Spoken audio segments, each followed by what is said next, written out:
I'm Dan. And I'm Alex, and welcome back to On Air. Dan, you're in Hong Kong. How are you? I'm great. I'm feeling very demure and very mindful this week. Oh God, so here we go. I'm very conscious that we have listeners tuning in who want to hear updates, so we're going to deliver it in a very cutesy way.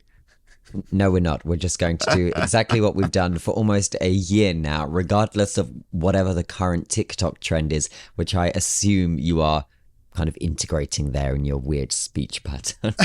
Oh no, that was just normal. There was no reference to anything whatsoever. No, but I am in Hong Kong, and wow, what an interesting experience it's been, because I spent a day in Hong Kong earlier this year, but since before that, I hadn't been in Hong Kong since before COVID. And you remember the protests that were going on a lot in 2019. Yeah. That's when I was there last. So unfortunately, I felt like the city has changed a lot. We were just reading about, I think it was over 100,000 residents of Hong Kong. And keep in mind, they only have a population of just over 7 million, but 100,000 people left the country last year alone. So a lot of people are leaving. Hotels are like a third of the price of what they used to be, which of course is good for travelers, but it makes me think of Cathay Pacific, their growth plans. They're majorly expanding the airport in Hong Kong. So, things change in very unpredictable ways. And this is one of the... I wanted to ask, the moment you said, I knew you were going to Hong Kong, and I'm like this with everyone who now returns back to Hong Kong since the pandemic, I'm really, really curious to get their take on it, because everyone that I speak to says it's just not the same anymore. Everything has shut down. Everything feels a bit low and depressing if you know how vibrant and buzzy it was pre-pandemic. And I just find it fascinating that out of everywhere on earth, Hong Kong is really like the poster child for the place that was just decimated by COVID and hasn't recovered in any way, shape or form yet. So knowing how often you used to go before the pandemic, I was eagerly awaiting your analysis on this and your verdict. Is there not that buzz that you always described Hong Kong having? Well, I think it depends on what you're comparing it to. It definitely has a buzz compared to much of the world still. It's just, it used to be so crazy. And I think it's COVID, and it's also China and the changes and the fact that people are leaving. Tourists in general are not returning in the way they used to. And for example, we didn't mention this last week. We mentioned British Airways stopping their flights to Beijing, right? Yeah. But they're also reducing Hong Kong to once daily on a 777 this winter. And just for a point of comparison, it used to be 3 daily pre-COVID, and one of those was on an A380. So that just shows... I was about to say, the 380 used to go there. That was and BA were very selective, as with most airlines, as to where they send, an A380 with such capacity. Yeah, it's very sad. I flew there on Emirates. The flight was maybe 50% full. And I asked the crew, I was like, I assume your flights have been very full. It's summer. They said, yeah, every single flight we've had has been sold out. This is the first one that hasn't been like this. So I was like, oh, this is not good. Yeah, that isn't. What about the food scene? What about the, the food and culture scene and all of that? I mean, are there places that you would love and you were frequenting in so much pre-pandemic? Are they all still there and open and alive and you're able to enjoy? No, my favorite place went out of business. So God, so sucks. It really is like, it really is what you hear because it's just such a shame. I really thought, okay, with you, I would be able to hear that, look, it's not as... a lot of people saying that didn't used to go, for example, as often as you said, didn't know it as well, and it is still there, but bloody hell, even your favorite places have gone. Yeah. I wouldn't say don't go, and it's not like it's dead. It's just, it doesn't have that crazy vibe that it used to have. And there are so many other places you could go, either if you go to Japan or Korea, or even Taipei, or then in Southeast Asia, you have Bangkok, Singapore, Malaysia. All of those are now better competitors toward Hong Kong than they used to be, Oscar and I also went to Shanghai last summer, and I would say Shanghai is more of an exhilarating experience because Shanghai is very much alive and well and thriving, you know? Yeah, yeah, and that's Yeah. interesting, isn't it? Because if you were to blame that Hong Kong had the harsh lockdowns that was kind of influenced by China and so on, well, nobody had it harder than China, and yet Yeah. China's doing so well in so many of its big key cities now. So there is definitely more to the story than just the severity of the lockdown, isn't there? Yeah. Yeah. Well, speaking of Cathay, I mean, they're one of the few airlines that is betting big on the 777X, which I imagine airlines are getting a little bit nervous. They have been a little bit nervous, but do you want to share the latest news coming out of that?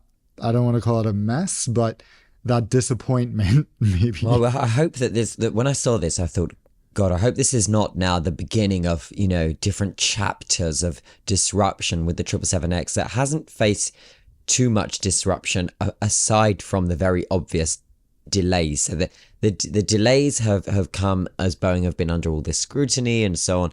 But there's nothing specifically wrong, if you like, with the 777X, not least until we saw this headline from the Air Current, basically breaking the news that Boeing has grounded its 777X test fleet. And remember that this is an aircraft that is not yet in commercial service. So they exist, but they belong to Boeing as part of flight test campaigns. And that's all very normal before they eventually go to the first customer. So Boeing have grounded its entire 777X fleet, that is the test fleet, after a failure of a key engine mounting structure that ultimately is a crucial piece that mounts the engine to the aircraft. So it's to visualize it, that's what we're talking about it. And a similar finding was made on 2 other active test aircraft, which of course indicates that it wasn't isolated to one jet, but at least on 3, immediately initiating that grounding. It's not the development that any customer airline would want to see as the 777X progresses, because this is an aircraft that most airlines that have ordered the aircraft are actively anticipating and waiting for with a level of urgency because of the state of air travel worldwide and the fleet shortage. So some airlines can be a bit more relaxed about knowing that aircraft deliveries will slip, as we refer to it in aviation, and they'll, yes, originally they were going to be arriving in January this year, but it slipped to the end of this year or Q1 next year. And some airlines are able to kind of better cope with that than others. But the majority of 777X customers, when you look at them, they need these aircraft because of the fleet shortage that we have had ever since the pandemic as well. It kind of existed just before, but the pandemic definitely accelerated that. Yeah, there's not much else that we know, to be honest, apart from this development, and I mean, we're going to see how it goes. Yeah, the sad thing specifically about the 777X is that this is sort of the new flagship for many airlines, the one where they're going to introduce their best new business and first class products. And we've spoken about SQ doing it, Emirates, QR, of course, and even, British Airways was talking about a new impressive first class on that aircraft. So the more this gets pushed forward, the more it raises the question, so what next? When are we going to see these promised products? And if the delays just keep, building on and on, what will happen eventually? And, an airline like Emirates eventually will be using this aircraft to, at least on some routes, replace the A380. So what happens? As you say, the 777X is key to replacing so many different aircraft across different airline fleets. And you're right. What happens then? Does that mean that if we see... Oh, excuse me. Just have a breaking news alert. It's not Boeing related. I thought that was one of your nice it. sound effects for the podcast. No.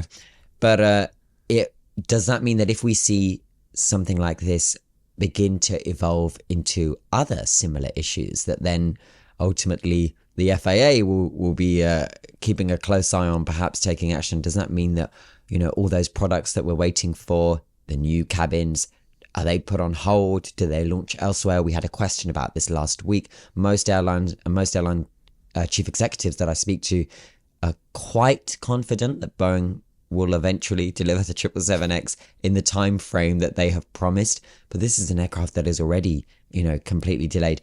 I will comment on what Boeing had said. So Boeing had responded by saying, quote, during scheduled maintenance, we identified a component that did not perform as designed.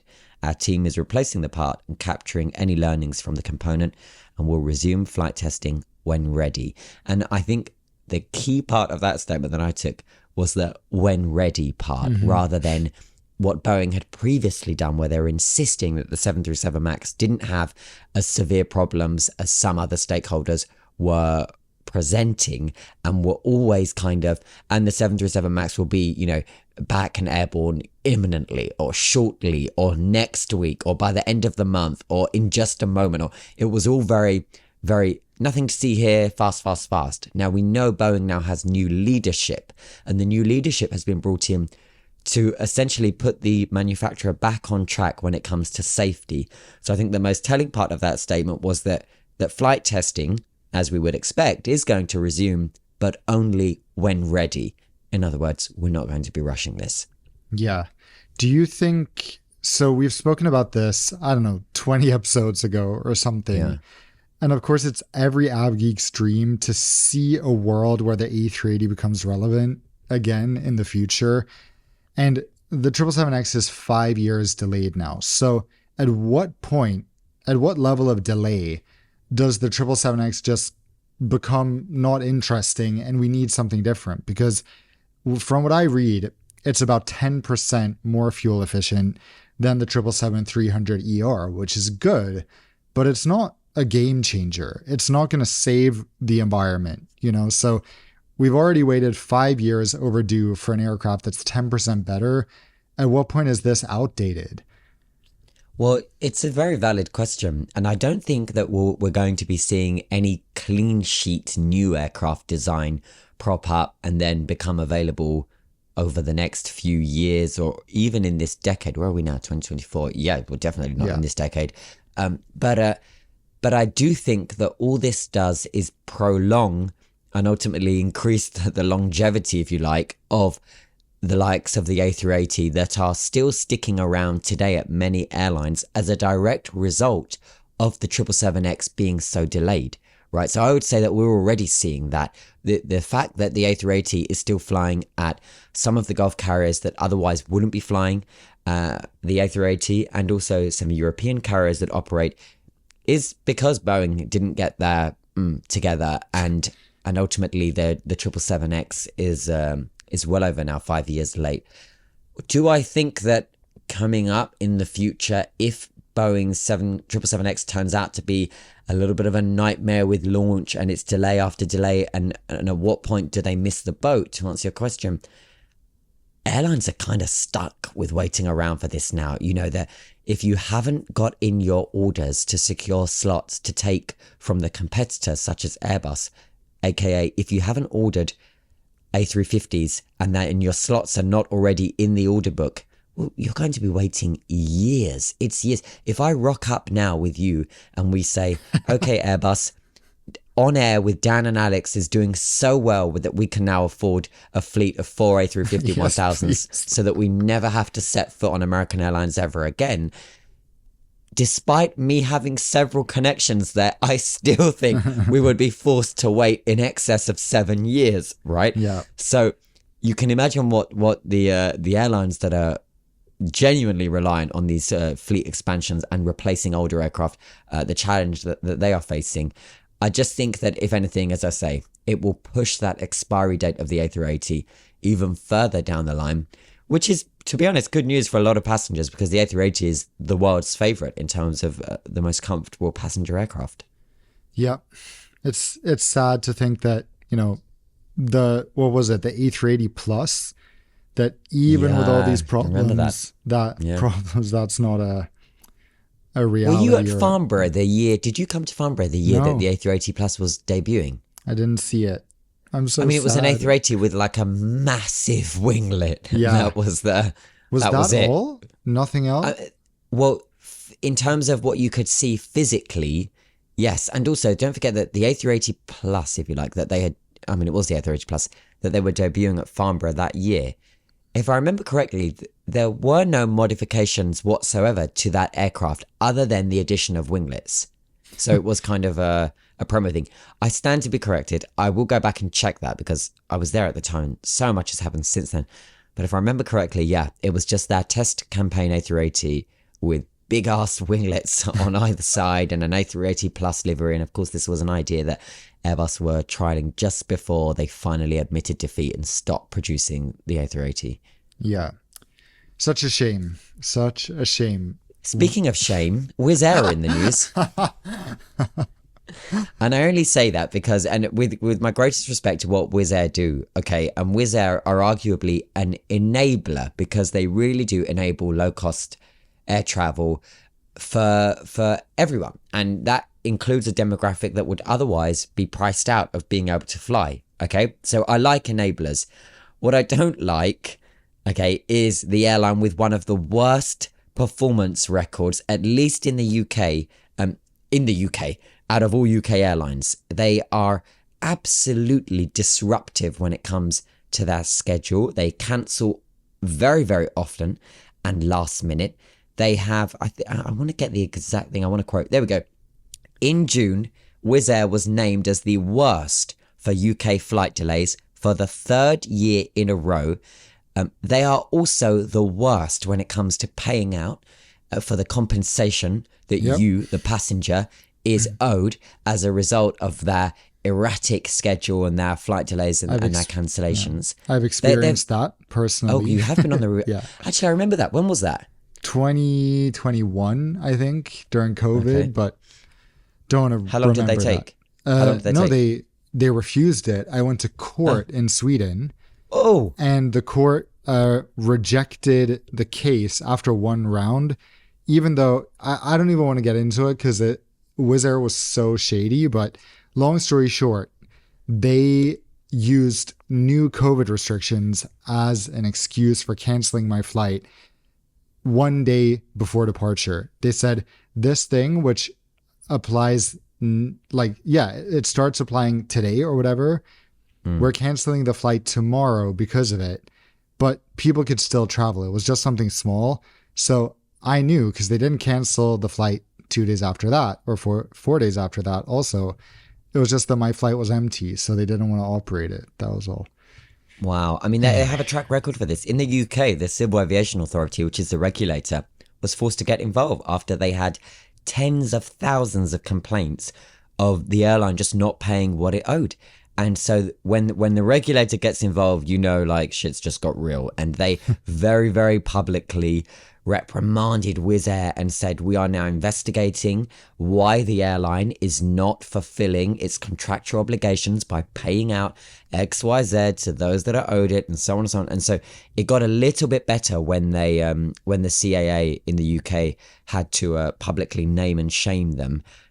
In January this year, they paid out, I think it was just over £1 million to customers in compensation. Again, don't get your violins out, Wizz Air, because it's what these passengers are owed. You are putting them through a roller coaster, cancelling and delaying their flights. Anyway, that's why I began with a little bit of shade about Wizz Air, because I don't like it when I see passengers being taken for a ride. I like them being taken for a ride 38,000 feet on time, everything, as you just said, very demure, very mindful. Exactly. Okay? In that way, not in a, I'm taking you for a ride by, trying to prevent you from being able to exercise your rights. And your rights are there for you to exercise. If you need representation, Dan and I, we have a law firm. We don't, not yet anyway.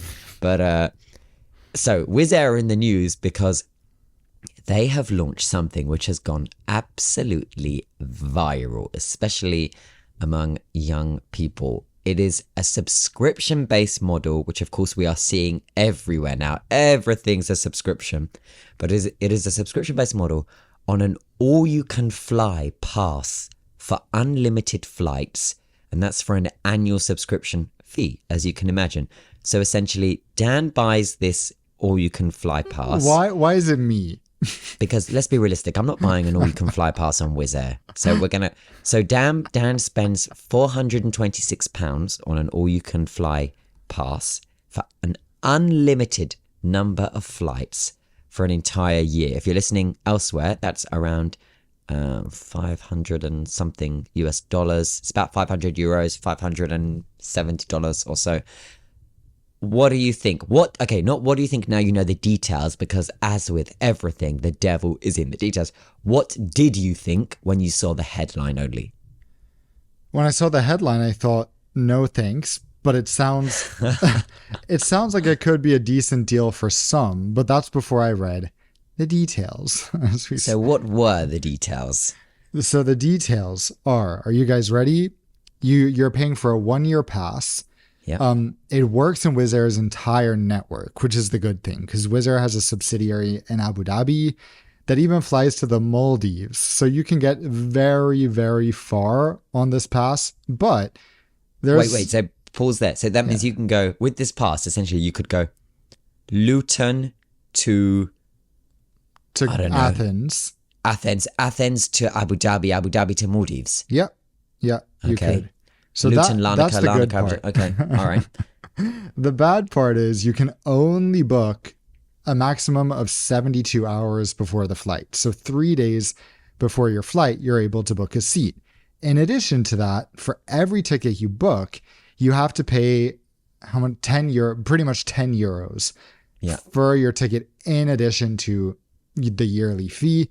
Plus, that's the most basic ticket you can buy. So it doesn't include a carry-on besides a backpack. It doesn't include checked luggage. It doesn't include anything. So it doesn't even include a bag, for example, that you would stow in the overhead locker. Exactly. So, yeah. So who is this for? I see this being for potentially university or high school students who live in Europe and just want to be able to take spontaneous weekend trips. Do I think that this is even a wise investment? Absolutely not. Because with all these types of things, all you can eat, all you can fly, you're likely to end up using it less than you think initially. You're going to be on your 4th weekend of should I fly across Europe, you're going to be like, actually, I'd prefer to stay home this weekend. Then you have an exam next weekend. There's going to be all this stuff. So given the existing prices of Wizz Air tickets as well, which, might be 20, 30, 40 euros, I just see this as a very not worthwhile gamble. But maybe you'd like it, Alex. I think we know my, perception on this, but I don't know if I'm, it's not perception. I don't know if I'm compatible with, compatibility is really Well, you're shorter key. than me, so the leg room kind of works. Excuse me, I will not have you present me on the podcast, which is audio only, as somehow of an unusual height. Okay. I am absolutely, a little bit tall. Let's just say your height is very demure. You are a giant. You tower over everyone. For anyone that hasn't met Dan yet, if you're looking for him in the airport, just look for the guy that is towering above everyone else. And you think, oh my God, that guy's tall. How would he fit in an Embraer or a CRJ or whatever? He's that guy. You commented on how you think that it might not be a success because maybe a person will decide, you know what, I'm bored of traveling Europe this week. I introduce another factor, which is because you can only book a maximum of up to 72 hours before, from 72 hours. Excuse me, that's crucial. It's from 72 hours before each flight.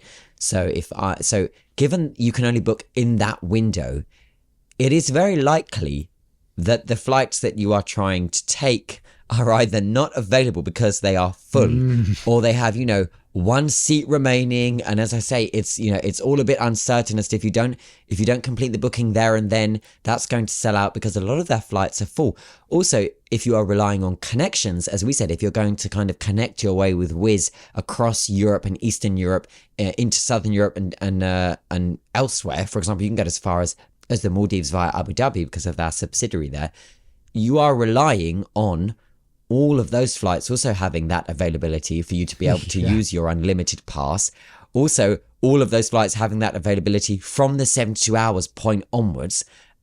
There's just a lot that has to go right. You can't bring anything with you, as you had said. You're still paying 10 euros per flight on top of that. Sometimes Wizz Air flights are 25 euros, and that's because they're selling you the most basic fare with nothing. That's what this is. So I also am not sure that this is for most people the most sensible way to spend your £500 or so, $500 or so.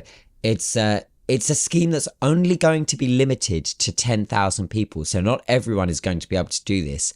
And it's not an option for you to. No, that was my next question to you. Do you think they're going to reach 10K? No. Yeah, no way. Yeah, it's too ambitious for an unproven concept. How many would buy it, do you think? Realistically. Couple thousand? If even. Okay, maybe. Don't forget it's in all markets that they're operating in. Yeah. Yeah, I don't know. Maybe content creators who want to make like videos about having it will do it. Have you seen, I mean, weren't Wizz Air the ones that were doing the fly to an unknown destination thing to go viral? Yes, have you seen those videos? That's true. Yeah. Yeah, so that was where like you booked a flight to, question mark, and then you only found out when you landed and the cabin crew said, welcome to ... and it was like Dalaman, Turkey, or Antalya, Turkey, and everyone's like, woohoo. They could have been anywhere. They go. And then I just had to ask, what happens?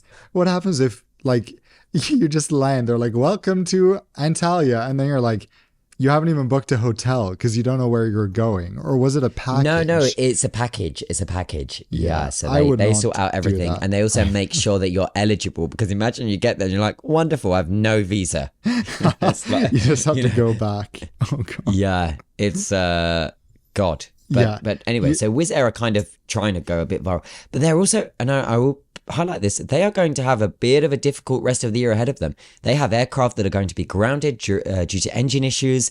They're taking quite a few aircraft out of the fleet because of those issues that they've been having to schedule maintenance for this kind of upcoming autumn-winter period.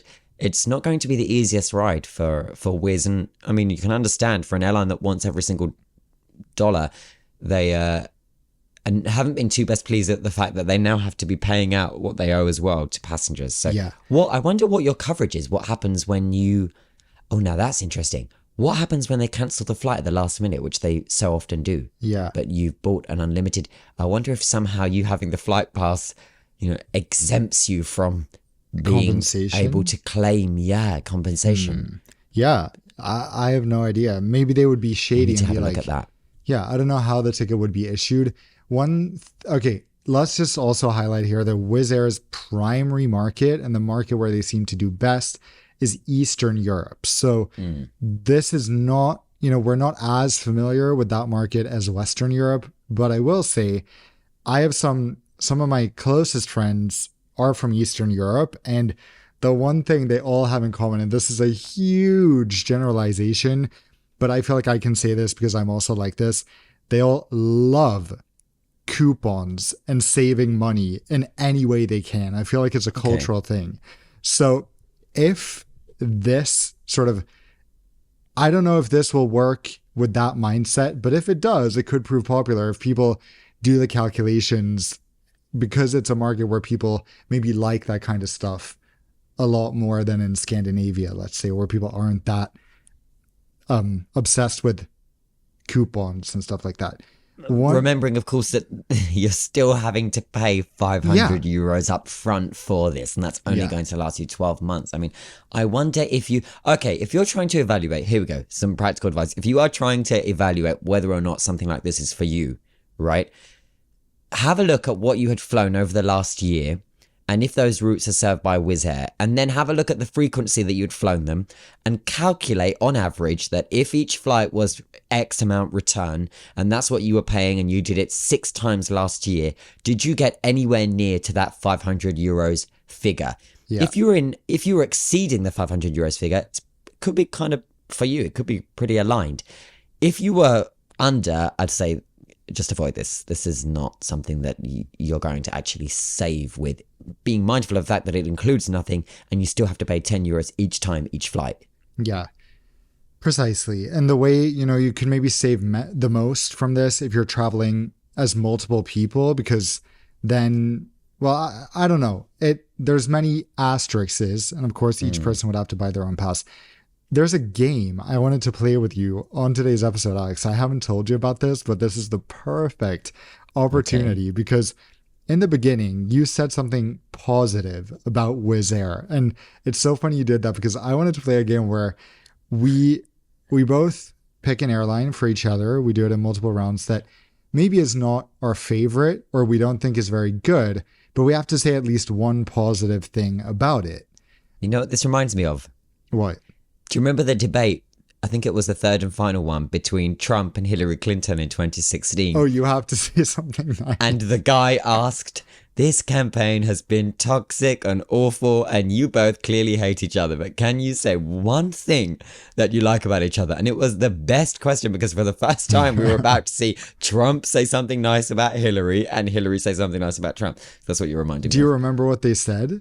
I do. I remember Trump said, "I admire her stamina. Her stamina. She doesn't quit. She has stamina." And Hillary said, "I admire his children. I admire his children." There we go. That's a bit of a cop out, Yeah, but it was a work. bit. Yeah. Well, she kind of framed it in a longer answer about how if his kids are something that she It reflects on admires, it him. must be something to do with the parenting. I mean, she was Yeah. being quite diplomatic, but That was nice to say something yeah. nice about his kids. So So what? You want me to say something nice about you? no, no, I want to stick to airlines today. You already said something nice about Wizz Air. You do it back to me, but first I want to ask you to say one nice thing about American Airlines. The ice cream sundaes. Nice. Yeah, Okay. that was good. Yeah, that was very Okay. good. All right. I want you to say one nice thing about British Airways. They have friendly cabin crew. They do. They do. Some of the best. Yeah, they do. Why do you What? sound like you've got a gun to your head? Because like I feel like when there's an airline you don't love, you're not used to emphasizing the good things. That's Okay. the problem. I want you to say one nice thing about Air China. Do you know anything nice about them? They frequently take delivery of brand new aircraft directly from Airbus, for example. And I like an airline that is reinvesting in modernizing its fleet, specifically by opting for the latest options from our European plane maker friends down in Toulouse. Nice. All right. Any airline I you want want me to? you to say something nice about Lufthansa. They still fly the A340-600, the 747-400, and every Avgeek should be thankful for that because they're keeping the legacy of two great aircraft alive. So thank you, That's Lufthansa. so true. That's so true. What about Southwest? I like the way in which they were crucial in establishing the low-cost airline model historically as to what is still around today. And I appreciate where the concept started, and it arguably started with Southwest. And so I Yep. appreciate the pioneering spirit of Southwest. That's nice. That's nice. Okay, one last one for today. I want you to say something nice about Iberia. Okay, let me think. I actually enjoy the first time I flew them. I will say their seat in business doesn't look that impressive, but I actually really enjoy the honeymoon seats in the middle when you're flying with someone else. I think they're super comfortable and can be a very enjoyable experience, especially if you want to sleep or, watch a movie, something like that. What about Transavia? Green seats, they're very unique, very forward thinking, not very demure, but you don't have to be demure all the time.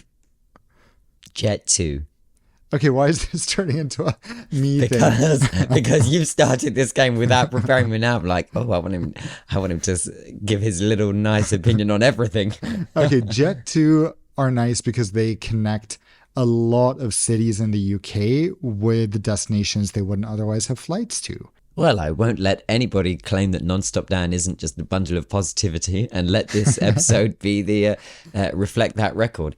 Listen, the other headlining news that I wanted to discuss with you, and I'm sure you've seen this as it's just been announced, is that, as was widely expected because the CEO had hinted about this earlier this year, Qatar Airways has acquired a 25% stake in South Africa's ultimately most profitable and strongest independent regional airline, Airlink. And so this is formalizing that deal that we knew for a while QR were assessing an airline in the, quote, Southern Africa region.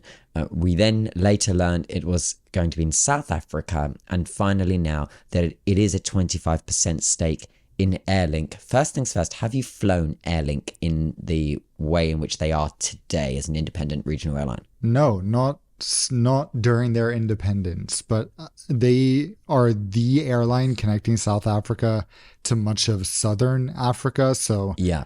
you know, if I ever need to go somewhere there, it will probably be on Airlink. Well, the interesting thing as well is that, which is unusual for an African carrier because so many are loss-making with the exception of 2 or 3, is that Airlink is nicely profitable. Okay, it is financially sound, it has solid governance, it is a solid little airline. For context, for anyone that doesn't know Airlink too well, it operates a fleet of just under 70 regional aircraft. So these are smaller aircraft. They're Embraer 135s, all the way up to Embraer 195s, the likes that you would get, for example, with British Airways City Flyer at London City Airport, just to put it into context. 45 destinations in 15 countries in sub-Saharan Africa. As I said, it is somewhat remarkable that the airline is a kind of little, solid, profitable mini super connector of the Southern Africa region. It's a bit like a Air Baltic of South Africa. It is. It's like the little airline that could, but in the Southern Africa area, right? Yeah. That's quite a good example. And it doesn't belong to an alliance. It does code share, but there's no alliance. And now with the tie-up with Qatar Airways, Qatar taking a 25% stake, I think what we are to expect, and I'd spoken with the CEO, Badr Al-Mir, about this strategy earlier this year, is that he said the airline that they're assessing, which we now know is Airlink, would ultimately increase feed to Qatar Airways' gateways in Southern Africa. So we're not talking about having Airlink fly to and from Doha and then feed from there, but rather strengthening Airlink's network to better capture passengers that are already making their way to different African gateways with QR via or from Doha.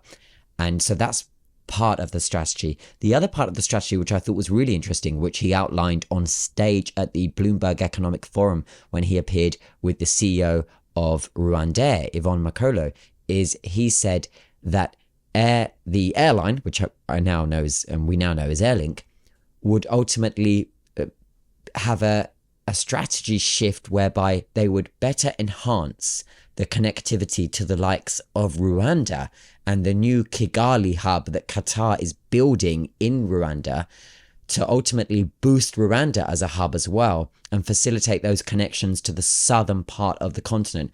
So again, how does each kind of stakeholder benefit? Rwanda benefits from ultimately having a strengthened hub, connectivity with Qatar. Qatar is going to be ultimately initiating a fleet renewal program for Rwanda, and they're going to be having new aircraft and growing their fleet.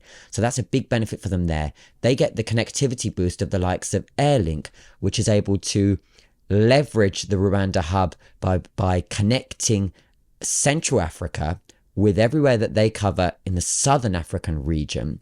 And each party benefits because the flow of passengers is solid from Doha into the likes of a new Kigali hub and then redistributed across the Southern Africa region via partners that QR has partnered up with, such as Airlink, Rwanda, and so on. And they have this kind of model pretty worked out in the north and the northwest and West Africa, but this is something that they had wanted to do for this area of the continent. And I can see the strategy there. But most importantly, as with, different airline acquisitions, and this is predominantly and for now a real financial story, the fact that they are investing a 25% stake into an airline that is already profitable, we're in pretty decent territory here.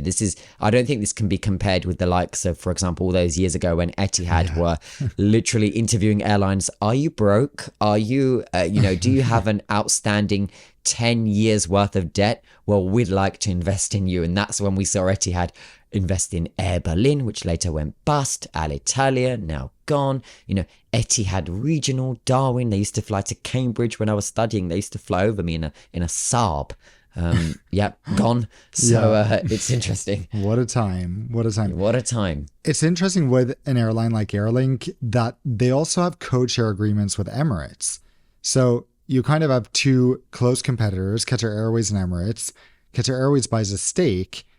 Does that in any way influence the current code-share agreements? Because Airlink is essential in Southern Africa. There's no airline connecting many of these places. So flying from, for example, Namibia to, let's say, Mozambique, I don't know if there's exactly any direct routes between that, but many situations like that, you'll have to connect in Johannesburg on Airlink. So you really don't have a choice. So for an airline like Emirates, if Qatar Airways buying a stake means they lose this partnership for some reason, which that's I'm devastating. going to hedge my bets. I think that could be on the cards. I just don't see how that, because we see this in other airline acquisitions when an airline of a competition takes a stake, sometimes then that agreement with a competitor fizzles out as a result. I'm naturally not sure, but let's see. That's a really interesting point. Let's see if that affects the code-share agreement with EK. Just a quick comment. One reason I want to fly Airlink is that they have I know you're going to hate this, but they have the Embraer 135. Which it's such an adorable aircraft, and I have never flown it. I've flown the CRJ so many times, but I've never flown this little, it looks like a mouse kind of, but I have flown the 135. I hear it's not that great as a passenger. Is that right? I think I was asleep for it, but I'm just trying to figure out who I flew it with. Now I'm scrolling through trying to check who did I, but it just reminded me of a kind of, a smaller CRJ or the likes that you would get on like Iberia, Air Nostrum, or whatever.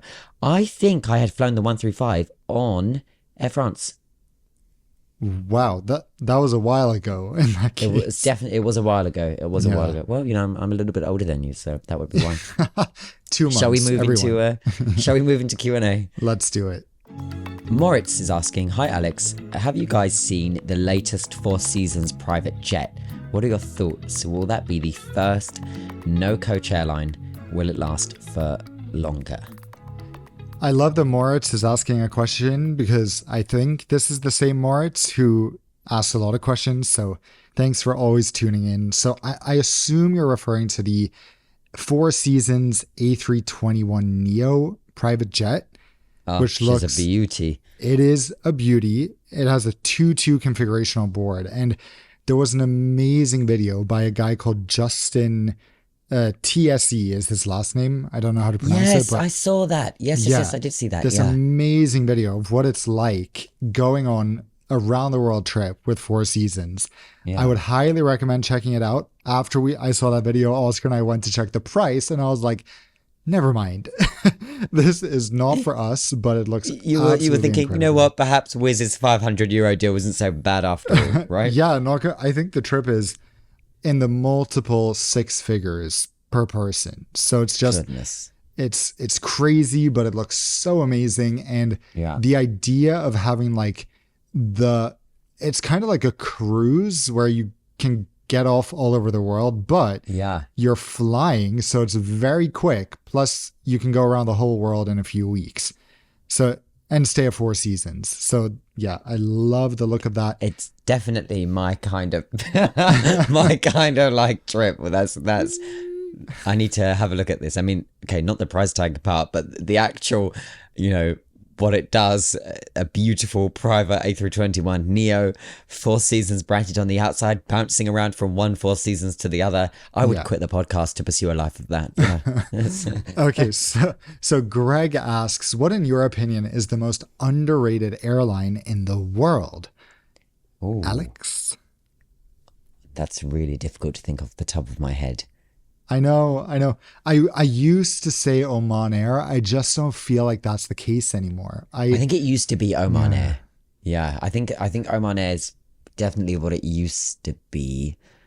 I mean, there's underrated for what? Because there's so many different regions. You know, for example, you know, in the UK, how British Airways is very London Airways. I always admire that with the UK, KLM of Amsterdam have taken such a vital role in serving all these different regions that are just left unserved otherwise. So I admire the airline for that. I think it doesn't get enough recognition for that.